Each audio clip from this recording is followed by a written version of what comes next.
Good morning, everyone.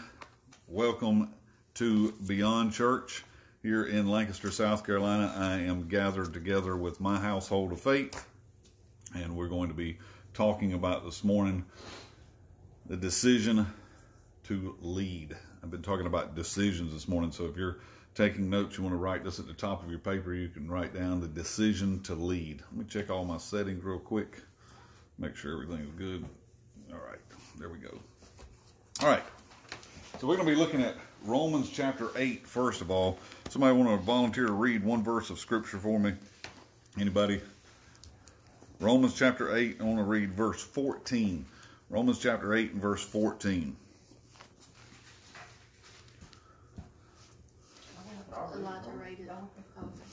Read it real loud, Philip. You got it over there.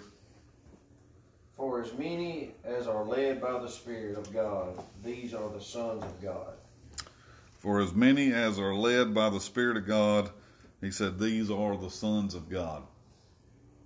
I focused on with you many months ago on becoming a son of God.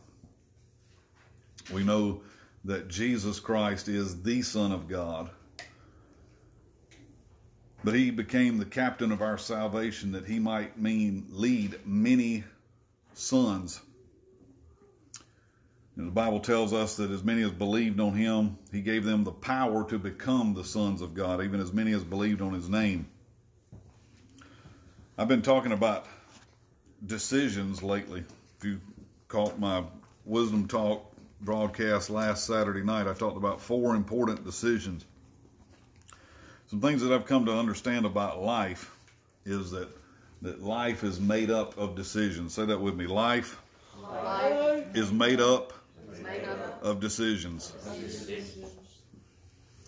I found that decisions, they determine my outcome and they determine my future. Good morning, Nancy Lee. Decisions determine my outcome and they determine my future.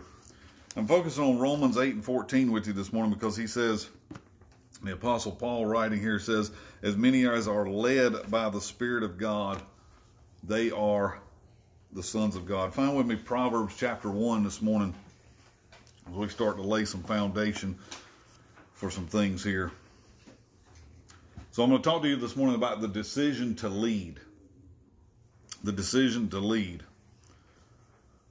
I believe that all true, great leadership stems from being led by the Holy Spirit. Now, there are people that are great leaders. There are people that are good leaders. There are people who are leaders in the world, leaders in finance, leaders in business, whatever. They may not necessarily be led by the Holy Spirit. But I said great leadership stems from being led by the Holy Spirit. I believe that the Holy Spirit is the greatest leader that's on planet Earth. He'll never steer you wrong. He will never guide you into the wrong place. The Bible says that he always leads us into truth. He's the greatest teacher. He's the greatest mentor. He's the greatest communicator. And that's my desire, is to be led by him. I found that with leadership, there are 2 different types of leaders. I just mentioned them a moment ago. There are good leaders, and then there are great leaders. I found that a good leader can lead a great organization. A good leader can lead a great organization. But there's a difference of what determines somebody from being a good leader and a great leader. You can have a great organization, great church, great business, and just have a good leader. But a great leader separates himself by making other leaders. A good leader doesn't create other leaders. but a great leader will create other leaders. Let me say that again. A great leader will create other leaders. I have different models of things, and I like to think in shapes. And I'll try to, I'm going to just show this to y'all. Some of you never went through some of my entrepreneur classes. Some of you here did. I taught on leadership a lot. And a lot of people, when they think of leading, when I say the word lead, what do you think of? What's the first word that pops into your mind other than lead? What do you think of? If you don't have anything, then you're just a blank piece of paper. That's fine too. I'd rather work with a blank piece of paper than one that's been scribbled all over. When I say lead, what do you think of? Follow. Follow? That you have followers. Mm-hmm. Instruct. Instruct? Okay.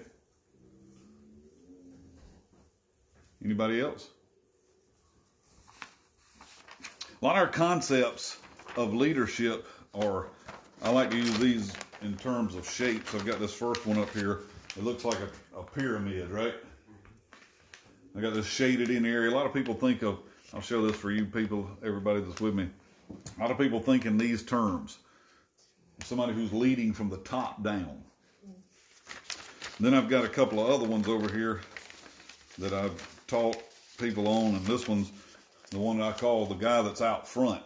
He likes to lead from front. And then we have this kind of newer concept that I call a farce and is not possible or true, and it's called servant leadership. This one's a real buzzword with people right now, but you can't lead from behind. I have a whole different thought concerning, because we think in leadership in terms of pyramid structure. I think of leadership in a whole different structure. I think of it in terms of a wheel, in a circle. And the reason that I think in leadership in terms of a circle is because, you notice on my circle here, I have lead right in the middle. And this is what I believe makes the difference between a good leader and a great leader. Because a great leader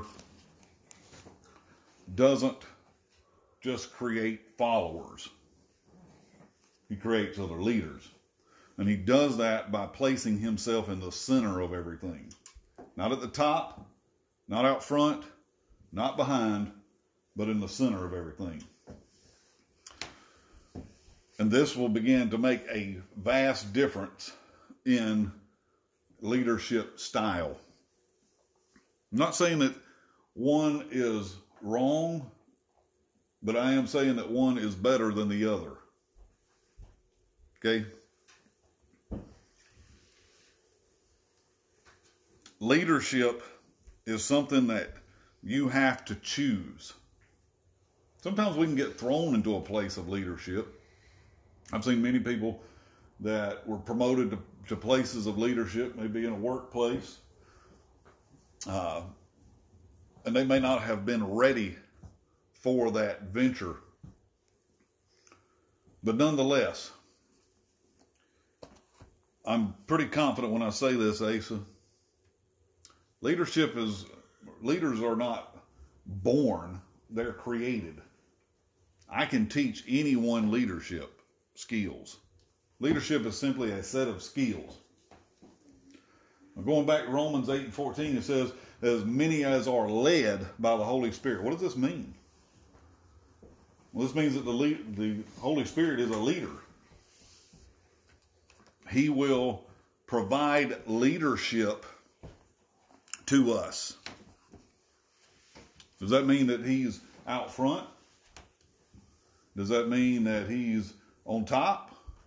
Does that mean that he's behind me? Well, it's kind of all of those, but more prominently, he's within me. Do you see where I'm coming from? Why I'm saying someone who gets right in the center of everything. It was one of the words that Jesus used for the Holy Spirit. He said that when I leave, I'm going to send another comforter. The word there is parakletos. It means someone who comes alongside of you. Someone who comes alongside of you. So leadership is all about decisions. Let me say that again to you. Leadership is all about decisions. Say that with me. Leadership is all about decisions. Life is made up of decisions, and leadership is no different. Some people may feel intimidated about leading something. You know, if I ask you, I want you to lead next Sunday. I want you to lead the message, or I want you to lead us in prayer. And sometimes people may feel intimidated because they feel like that they're out front, or that they have to be the person on top. I found this about many leaders. Most leaders are not the most knowledgeable person. And a great leader knows that he's not the most knowledgeable person, but he'll surround himself with people who know more than himself. Yes. He's not intimidated by people who know more than him. He actually is seeking to draw them in. So I'm going to do two different things here. First is A. What I want you to understand, A, about the decision to lead. Because I cannot view myself as coming into a place of becoming a great leader unless I create other leaders. I can lead us and lead us to be a great whatever, household of faith, a great church, a great body of people. And I can do that by becoming just a good leader. But that's not my objective. So that's the first thing I want you to know about leadership. Leadership is about decision making. Write that on your paper. Just put A, or number one, decision making. Now, leadership is making tough decisions. Sometimes you got to make the tough decision. Sometimes it may be the wrong decision.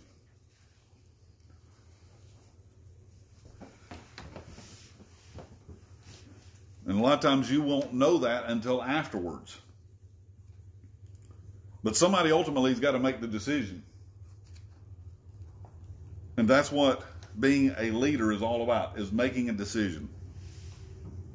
Look at somebody beside you and tell them there's a decision that you need to make. There's a decision to make. Now look at the person on the other side of you and tell them the same thing. There's a decision that you need to make.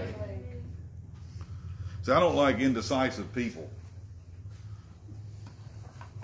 You can't lead if you become indecisive. You can't lead anything. You just got to make a decision.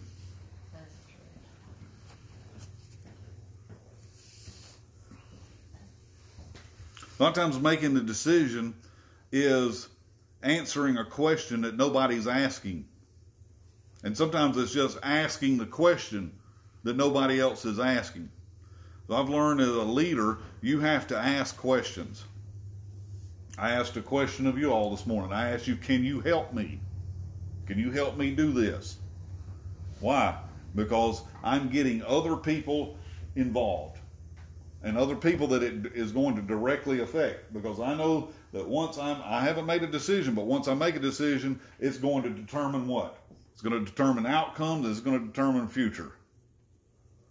I'm not being indecisive. I'm simply drawing other people into this, because I know that the Holy Spirit uses other people and speaks through other people other than to myself. I trust that the Holy Spirit will bring the right information through the right voice. I believe that. I trust that.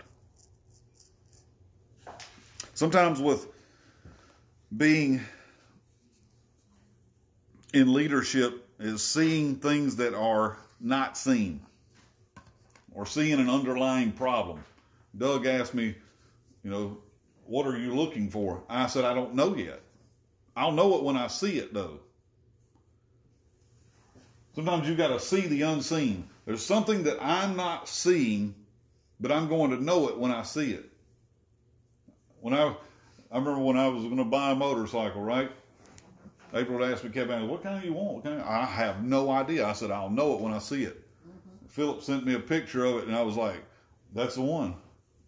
I didn't know what it looked like. I just knew I'm going to buy one, and the right one will come. Why? Because I expect the Holy Spirit to lead me in everything. Do you? Do you expect the Holy Spirit to lead you in everything? The right car, the right house.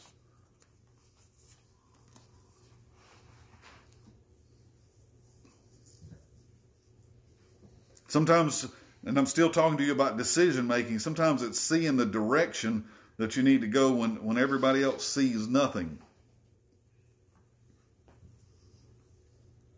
When everybody else sees nothing, you have to see a direction. I was thinking about Moses when I thought about this. I mean, they're backed up against the wall at the Red Sea. Where are you going to go? You're enclosed by your enemies. And God says, turn around. Not go back where you came from, but face the sea. This is why I'm saying it's very important to be led by the Holy Spirit, because where you see an impossibility, He sees, I'm going to perform a miracle. And Moses turns around and looks at the sea, and God says, stretch out your staff. He just started following instruction. Following instruction. Why? Because God is going to go before you. He's going to go behind you. He's going to go with you. And now, more importantly, He's going inside of me. Because the Holy Spirit is inside of me.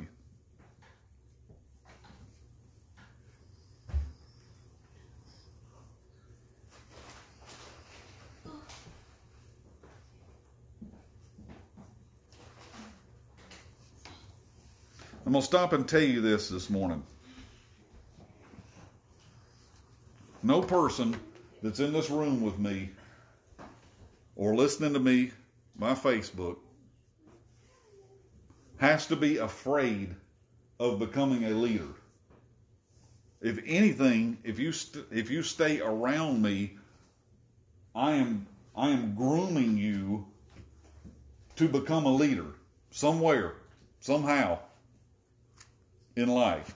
If you're listening to me, I've already made a decision not only to lead, but I've made a decision, Will, to teach other people how to become leaders.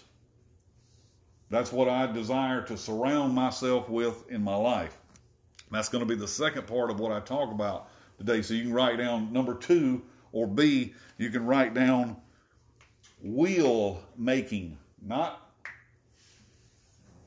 my will, but WHEEL, wheel making. Like the wheel on a car, the wheel on a motorcycle, a wheel. So the first part of what I'm talking to you about this morning is decision making, and the second part is going to be about wheel making. So I'm decision making, say that with me, decision making, and wheel making. Will making. The important part here of decision making is this.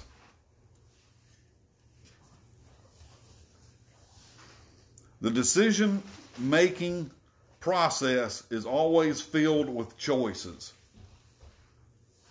Sometimes you may feel like you're only faced with one option. This is what I was talking to y'all about this morning. Many times we become limited in our mind of there's choice A and choice B. And I'm looking for, no, God's not limited by choice A and choice B. What is it I'm not seeing? Because that's what it is to have vision. Vision is to see the unseen. Biblically.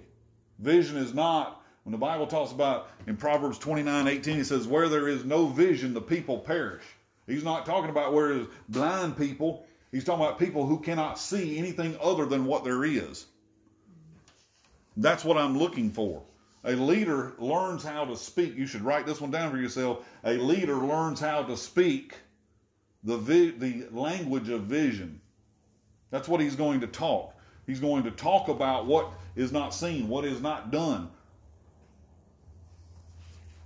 I'm not trying to repeat what other people are doing. Why would I try to repeat what other people are doing? Because they're already doing it. Why would I need to do it? As a leader, I'm looking to innovate. I'm looking to bring change. I'm looking for progression. You see what I'm saying? You see what I'm talking about? Why do I need to do what others are already doing if I'm truly a leader? I'm simply just following what they're doing, just doing it on my own. That's not what I'm looking for. I'm looking for what hasn't been done. That's called being innovative. You know, when Thomas Edison set out to create a light bulb, he wasn't working off the oil lamp model. He wasn't trying to make a better oil lamp.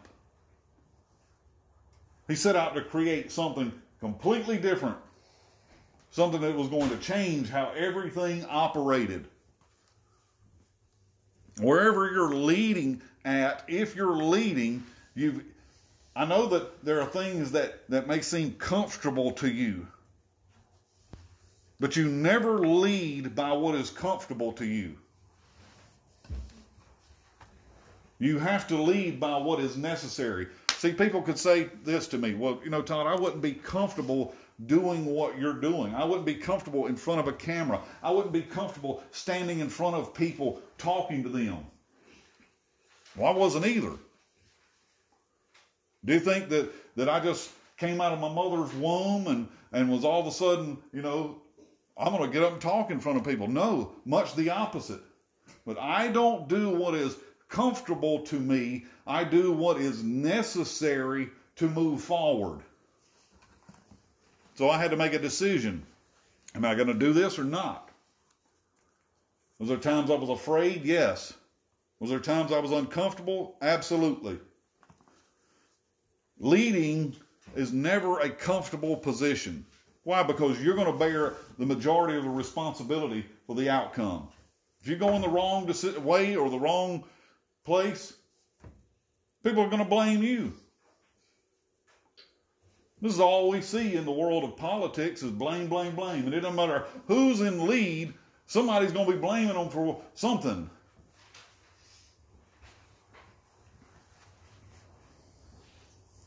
What am I looking for in the choices that I make? Here's what I'm looking for. I'm looking for a right voice. I'm looking for the right person. Why? Because these are going to lead to right choices. Bishop Crites always said it this way: right voices lead to right choices. I'm looking for the right voice. Because number one, when you're in leadership, there's going to be all kind of voices. There's probably 100 people you could tune into, or thousands right now on Facebook. You could be listening to, who knows? You could go back and find old Jack Van Impe teachings or whatever. There's a million different voices that you could listen to, but I'm simply looking for the right voice. I'm looking for the right person. And identifying which one is the right one can be the most difficult part. If you're an employer, if you are a manager, if you're a supervisor, if you're a CEO, it doesn't matter where you are. If you're looking for someone to fit or fill a place, you guys need to listen to me, because you may think, well, I just work for somebody right now. That may not be the case a year from now. That may not be the case 5 years from now. If you're looking to fill a job, I've hired people, I've fired people, I've been in leadership positions. You can find somebody that will get it done, but they may not be the right person. You can find somebody for the job. A lot of times what I find myself doing is I'm looking for who's going to take over. Because have you decided to stay where you are? Do you see what I'm saying? See, I've watched people in leadership positions that they don't want people under them to advance because they've decided they're not going any further. Do you see what I'm saying? So they've got to keep you here. And they can be a good leader. But there's a vast difference when a great leader comes in.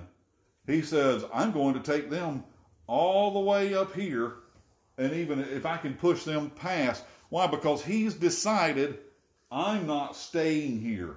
The only way that I can advance is to cause everyone around me to advance. Are you with me? This is how I approach the world of finance and money. I can know all these things, and they can benefit me. But I have found that you will only go to a certain point until you start advancing other people. Because when you change other people's lives, it creates something. Listen to me very closely. This is a bonus for you. When you change other people's lives, it creates something that you can't buy. And it's called loyalty. I said that when you change someone else's life, and they know that it was because of you, you create something that you can't buy. I don't care how much money you get. I don't care how much fame you come to. I don't care what your wildest dream is. You cannot create loyalty without changing someone else's life. Why do you think the apostles were so loyal to Jesus that one of the apostles wrote that they loved not their life unto death? The only reason they loved not their life unto death is because they were radically loyal to Jesus. Why? Because they knew he had changed their life and nobody could have done this except him. And they became so loyal that they would die for him because they knew he died for them. You see what I'm saying?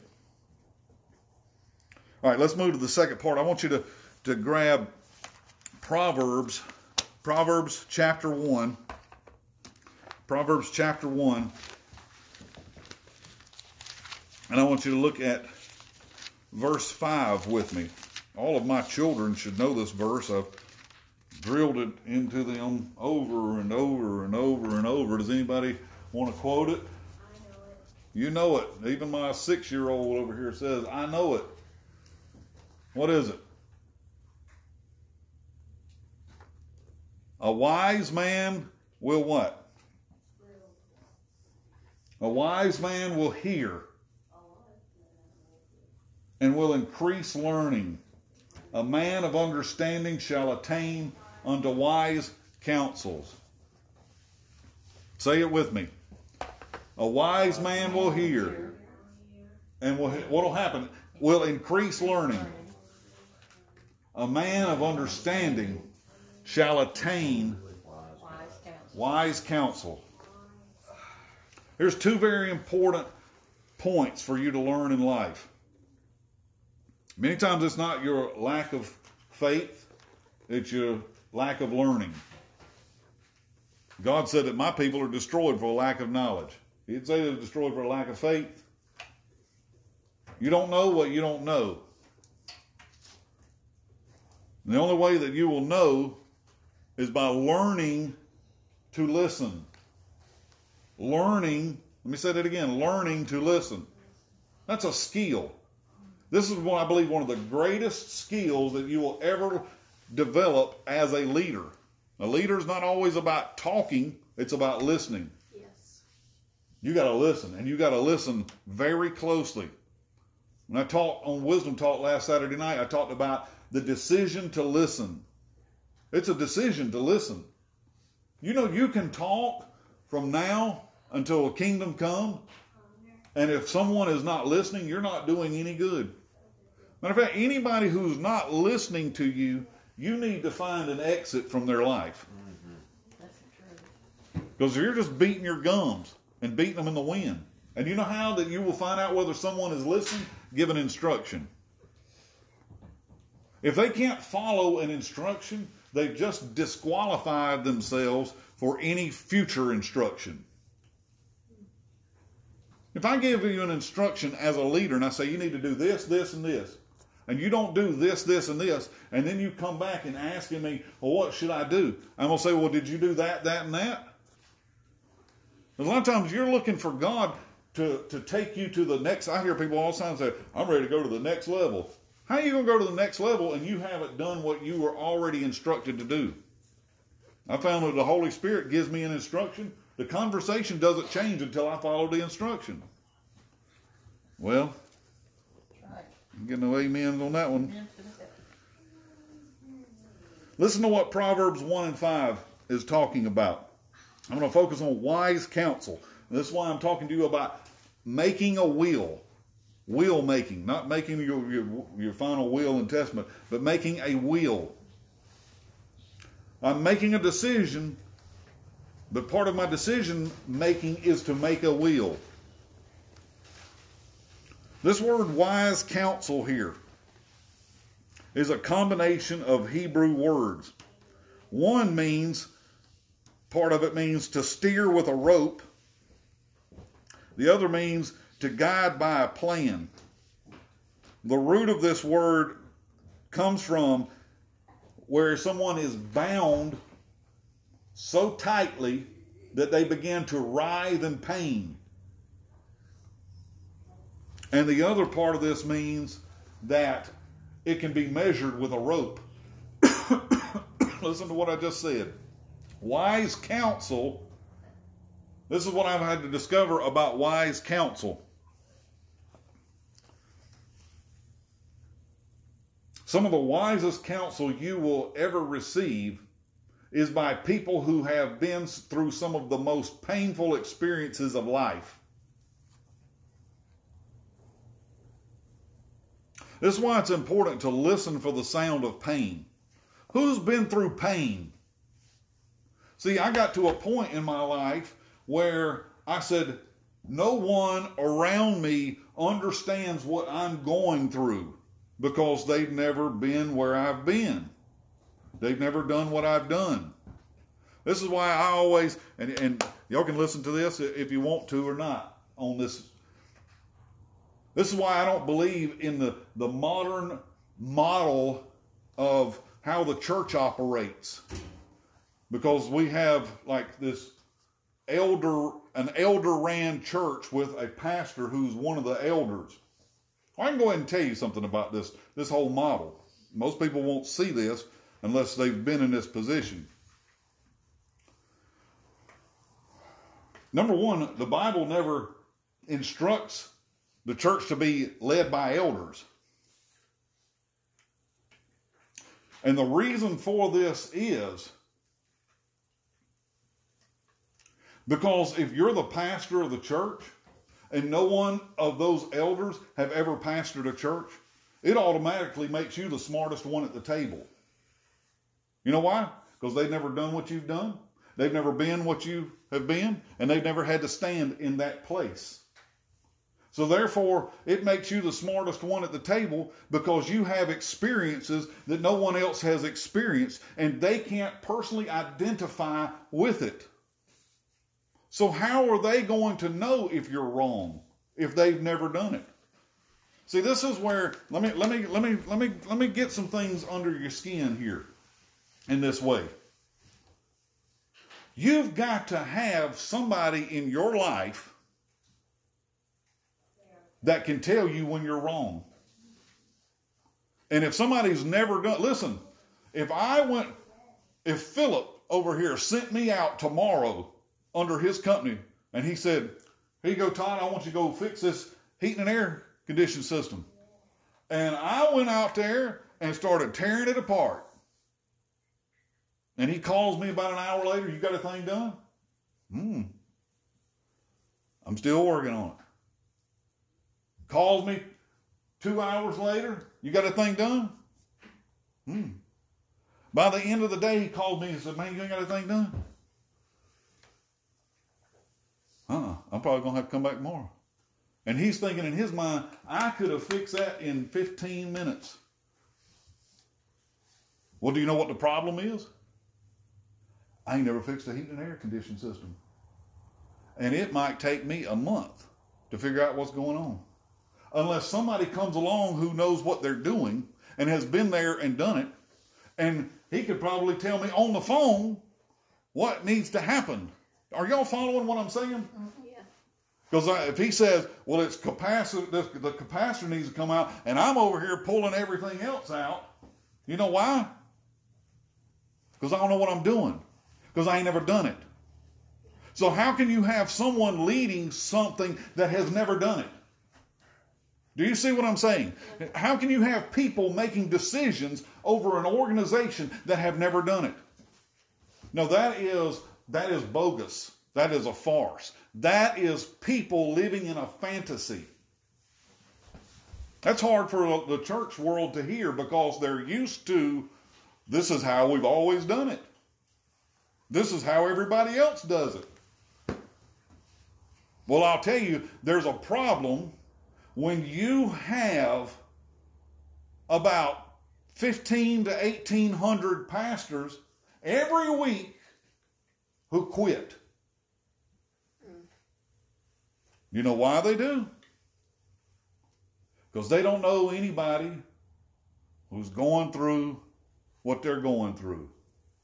And there's nobody that they can talk to. This is why I was looking for my way out. Until I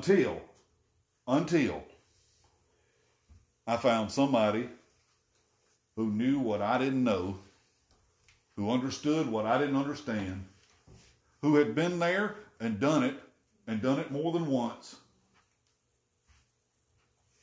and could identify with where I was at.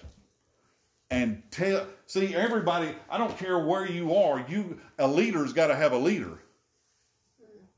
Mm-hmm. Yeah. And you may think, well, I have come to the top of my industry. Where else can I go? You still got to have somebody who can give you instruction and tell you, wait a minute, you can make some adjustments here. You're doing this wrong. This is what I'm talking about with creating a wheel of people around you. A leader must have wise counsel.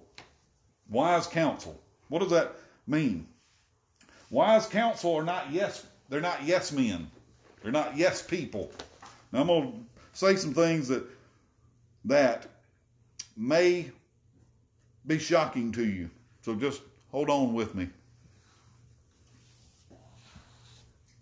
Yes, people are not your friends.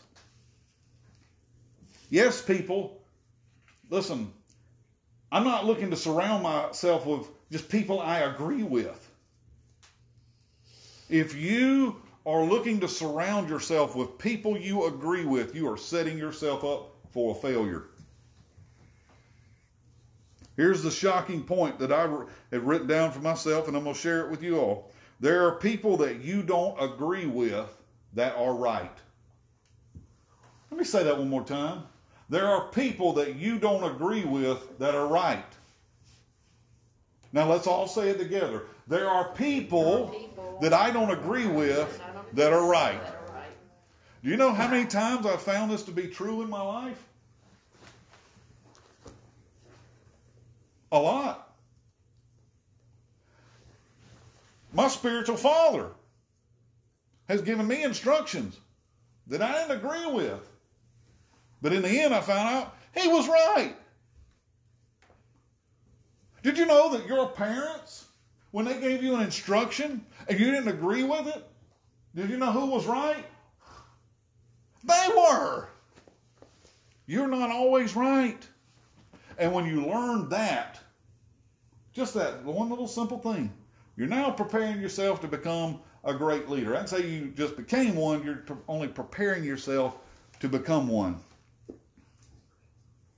You have to learn to decide to listen to a different perspective. That is so important.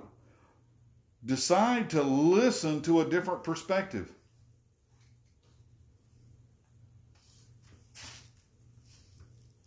That's what a great leader does. He looks for somebody who can see it from a different perspective. You know why this morning I said, I want you to help me look for this. You know why? because I already know I'm limited on what I see. I'm depending on God to cause somebody, if I don't see it, I'm depending on God to cause somebody else to see it.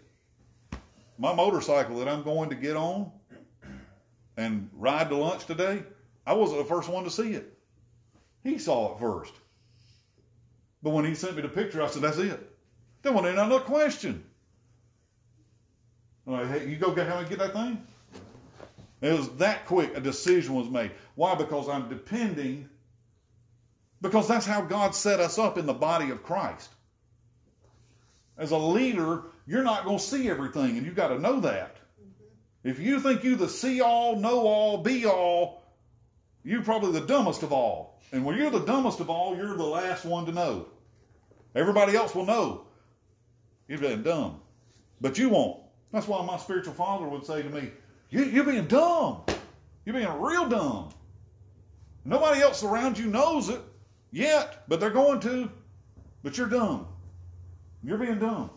And if you don't change this, everybody else will soon know that you're dumb. You got to be able to hear that. Here's why you need wise counsel. Listen real closely to what I'm telling you on this. Does anybody in here know the purpose of wisdom?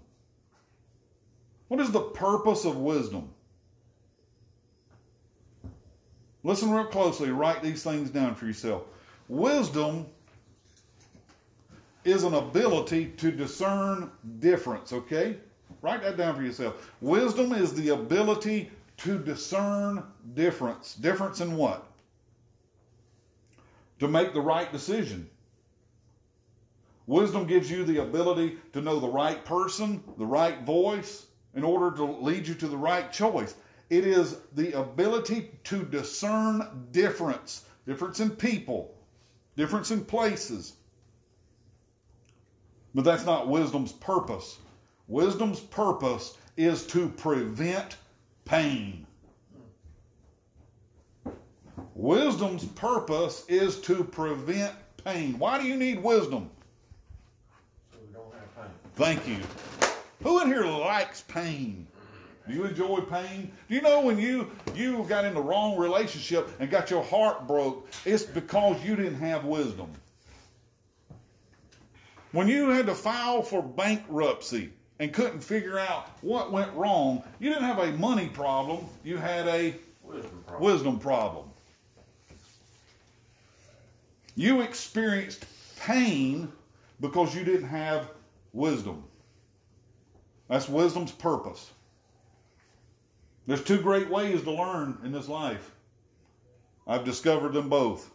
You can either listen, a wise man will hear, and he'll increase in his learning. Or you can go through pain. You can go through pain.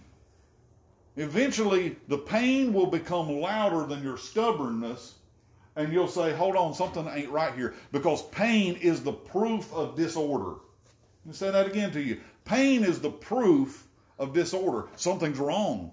That's why when you break a bone, nobody in here smiles about it and goes, oh, well, look, that feels great. I've broke my finger.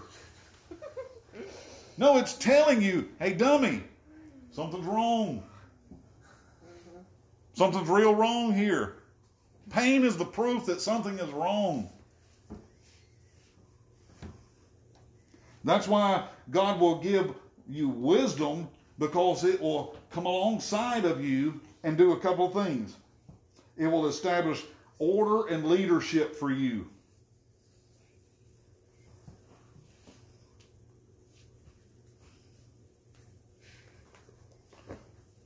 See, maybe, I don't know, maybe you're not structured like I am and the way I think, and I'm probably glad that you're not in some ways. Because, see, I'll be one of those people that breaks something, and I'll look at it and say, it ain't broke. Or I'll break a rib and think, it ain't broke. Take me to the chiropractor. Chiropractor looks at it and says, ain't nothing, I can't pop nothing back into place here. You got to go to an orthopedic doctor. Because in my mind will tell me that My mind will, listen to me, my mind will ignore the pain. It will ignore the pain. That's how stubborn I can be, to ignore the pain. Why did I bring this up with wise counsel? Because wise counsel has been through pain. They've been through pain. That's why I told you the word means bound until writhing in pain, and you can literally measure it. I heard one pastor say this one time. He said, I don't take counsel from anybody who hadn't been through hell and back and lived to tell about it. But some people have been through hell and back, and they only live to tell about the hell and the back, but they haven't lived beyond that because they become stuck in the hell and back. What do I mean by that? A lot of people have attempted things. Listen to what I'm telling you here. A lot of people have attempted things and failed.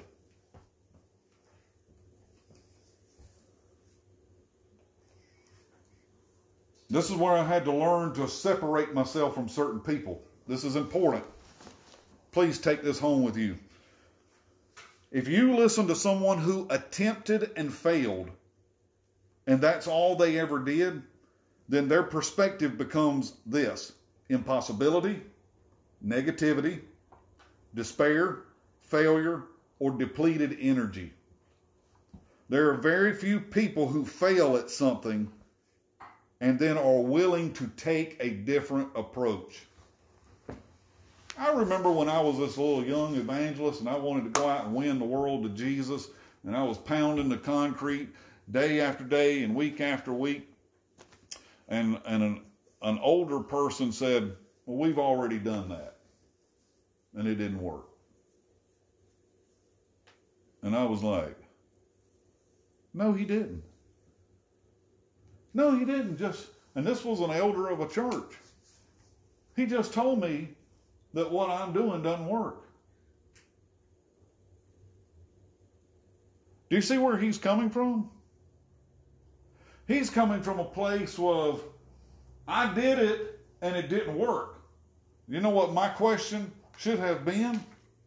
Well, then what did?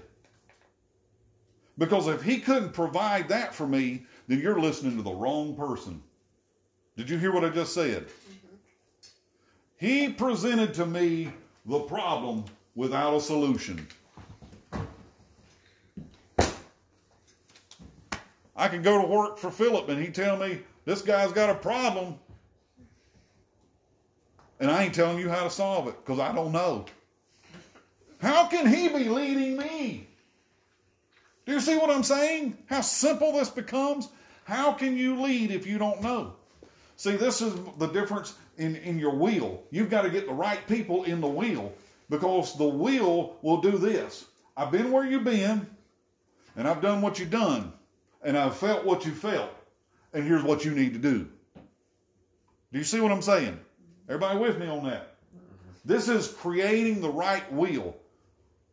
Because everybody here, you got here on wheels today, didn't you? Mm-hmm. You rolled on here, whether it was on a motorcycle or a car. If one of them wheels is flat, you ain't going. You ain't going nowhere. You ain't going nowhere far and you ain't going nowhere fast. You might go. You got to get the wheel right. Because when the wheel is right, when you create the right wheel, you will create the right movement around you. Are you with me? Mm-hmm. Last thing here. Very few people are willing to take a different approach. And my point with that is, find people that have been through the pain of failure, but yet they persisted. I do not need around me people who have given up, but yet will tell me they are led by the Holy Spirit. I ain't giving up. There's been a lot of times I've wanted to quit, Joy. I wanted to say, heck with this. I ain't got to do this. I can do something else. I can do that. Yes, I can. Sounds good.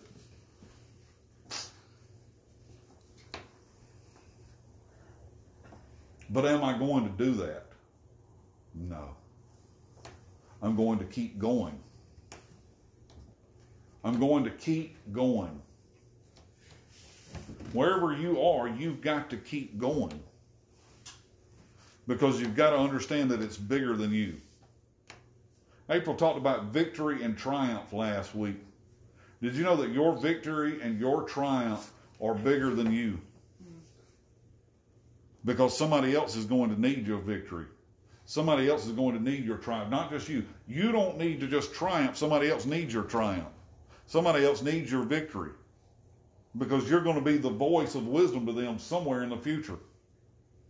You're going to mentor people, spiritual father people. You're going to be the person that speaks into the light. You're going to become their leader. That's what a leader does. He doesn't just talk to you. He doesn't just teach you. He doesn't just instruct you. He's going to give you who he is. I'm giving you who I am right now. This is who I am. I'm not here to do 3 points and go eat lunch. I'm telling you who I am, and that who you are is what makes the difference. That's what makes the difference. This has always been about relationship. It's always been about having the right people in your life. You've got to have the right counsel. You've got to be listening to the right people. I hear people, I'll talk to people, and they'll tell me what this person is teaching and what that pastor is teaching, and what they can tell me what everybody else is going on and what they're hearing. And I'm thinking, what is this producing in your life?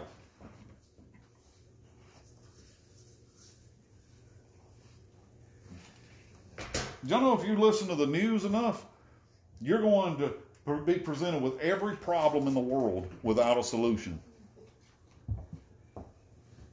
Did you know that? Yep, true. You're going to be presented with every problem in the world without a solution. Because if there was a solution, they wouldn't be talking about it. It'd be solved. I don't focus on the things that I'm not able to solve.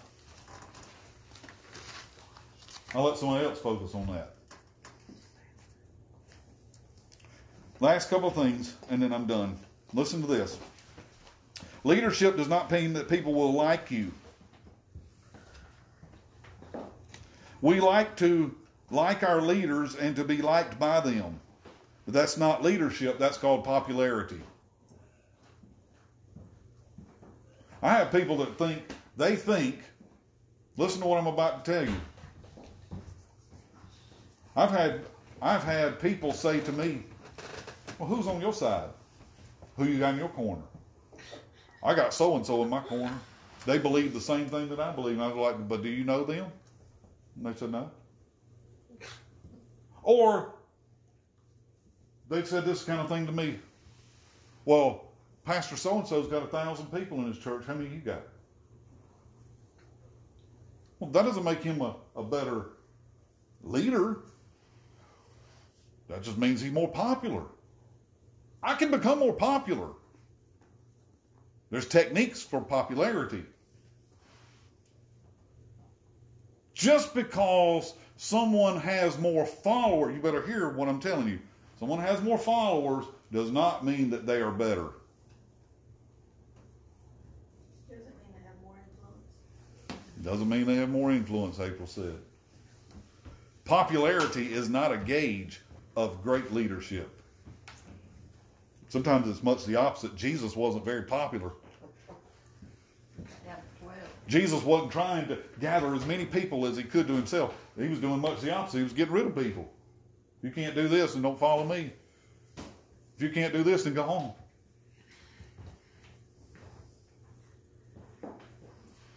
We like to like our leaders and to be liked by them, but that's not leadership, that's popularity.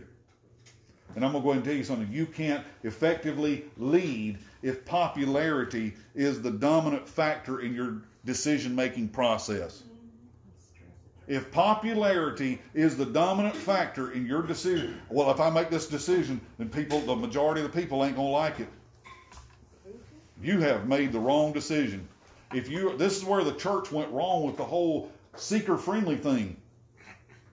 They were trying to get people into the church by not offending them. I'm going to go ahead and tell you, the Bible tells you right off the bat in 1 Corinthians, the cross is an offense. It is. You're going to offend people. I'm going to offend people by what I believe, by what I do, the decisions I make. And you know what? It's like my spiritual father said, some will, some won't, and so what? I'm going to do what I do because I'm a leader, not because I'm trying to win a popularity contest. Don't try to win a popularity contest. There's so much more I could share with you here, but I'll leave you with this. Lead by example.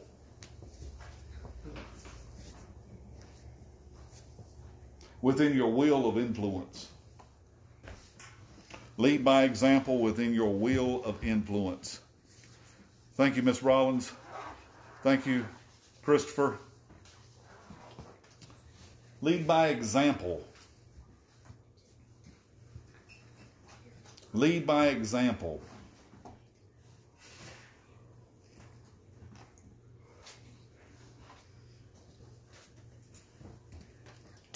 I'll throw this at you. Y'all know who Jay Leno is? Used to do the late night show or whatever, comedian. I don't know that much about Jay, but I know this story about him. He was a teenager.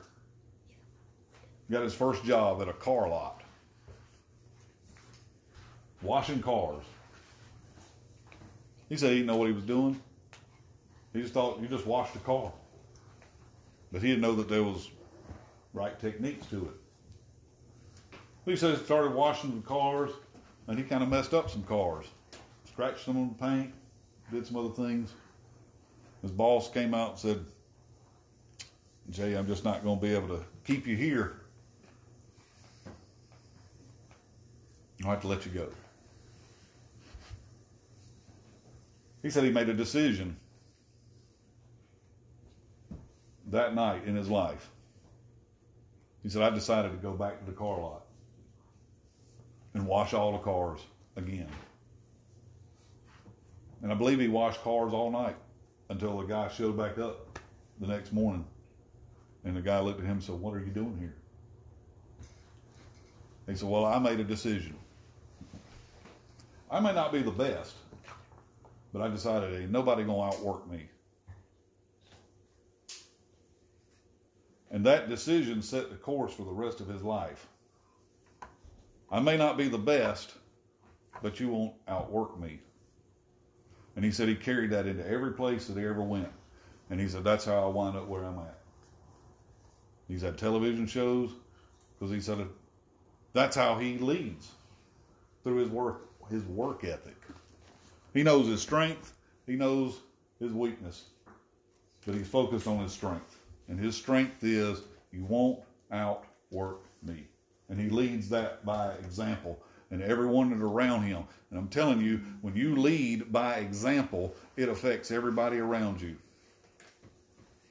I've carried that into every workplace I've ever been. You won't outwork me. That's how I got promoted. And even when I got promoted, I didn't get promoted so that I could sit there and watch all them work. I would still outwork them. I led by example. Find that thing that makes you a leader and go with it. Make the decision, all right? Got it? Thank y'all for joining me on here today. Thank you, Christopher. Appreciate that. I'm going to close out in prayer with my household of faith today. I'll keep y'all alive while I'm here. Father, we just thank you today that your word says that as many as are led by the Holy Spirit, they are the sons of God. I'm praying this word over everyone here today, that a wise man will hear and increase learning. A man of understanding shall attain to wise counsel. Lord, there's decisions that need to be made in every person's life that's listening to me right now. I thank you that a decision is being made. I'm not going to go back there. I'm going to do this. I'm not going to interact with that person. Or I'm going to make a phone call. There's a decision that needs to be made. And think about the words that are in the book of Joel. You said, there are many that are in the valley of decision. And they're in this valley because they've yet to make a decision. I thank you that a decision is being made. I thank you that right people are coming into their lives. The right voice. They know the right voice and the right people to begin to put into the wheel of their life, the circle. I praise you for that today. We thank you for your leading in our lives, Holy Spirit. In Jesus' name, amen. Thank you for joining me today. I will see you all next week. Bye-bye.